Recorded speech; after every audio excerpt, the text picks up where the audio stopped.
صرف اللہ کی محبت ہی ایسی محبت ہے جو تکلیف نہیں دیتی، جو ذہنی سکون نہیں چھینتی، جہاں دھتکار نہیں ہوتی، جہاں تانا نہیں ہوتا، جہاں غلطیوں پر تنہا نہیں کیا جاتا۔ جب تک تمہاری ماں کے ہونٹ تمہارے لیے دعا کے لیے ہل رہے ہیں تو تم دنیا کے امیر ترین انسان ہو۔ محبت مرضی سے نہیں ہوتی، یہ کسی کو رزق کی طرح ملتی ہے اور کسی کو روگ کی طرح۔ مطلب پورا ہونے کے بعد خوبیاں بھی خامیاں بن جاتی ہیں۔ بعض اوقات بہت کچھ جاننے اور سمجھنے کے باوجود رشتے کو قائم رکھنے کے لیے انجان بننا پڑتا ہے۔ مرد کی محبت دانت کے درد کی طرح ہوتی ہے۔ مرد جب محبت کرتا ہے تو ایسی شدت سے کرتا ہے اور جب خاموش ہوتا ہے تو ایسا لگتا ہے کہ اس نے کبھی محبت کی ہی نہیں۔ انسان سارے ہی خوبصورت ہوتے ہیں مگر بہار کی خوشبو کسی کسی میں آتی ہے۔ بہت ڈر لگتا ہے مجھے ان لوگوں سے جو باتوں میں مٹھاس اور دل میں زہر رکھتے ہیں۔ جب تعلق میں آزمائش کے سوا کچھ نہ ہو تو بڑے بڑے ظرف والے بھی ہار جاتے ہیں۔ یا اللہ میرے بس میں کچھ نہیں ہے، مجھ پر میری ہمت سے زیادہ آزمائش نہ ڈالنا، آمین۔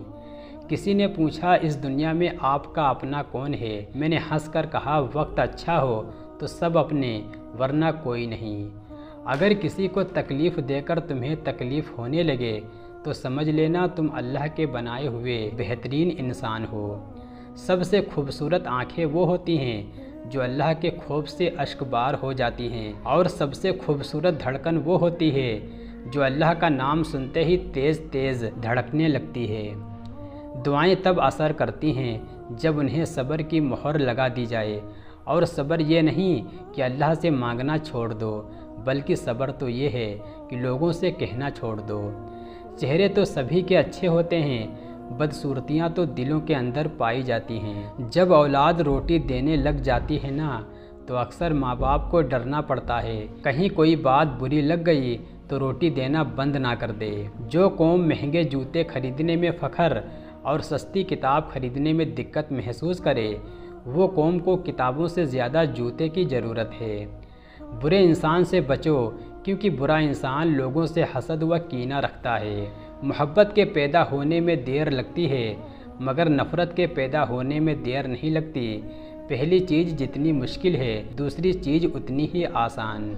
جس شخص کی امیدیں چھوٹی ہوتی ہیں اس شخص کے عمل درست ہوتے ہیں۔ منزل تو ملے گی بھٹک کر ہی صحیح، گمراہ تو وہ لوگ ہیں جو گھر سے نکلتے ہی نہیں۔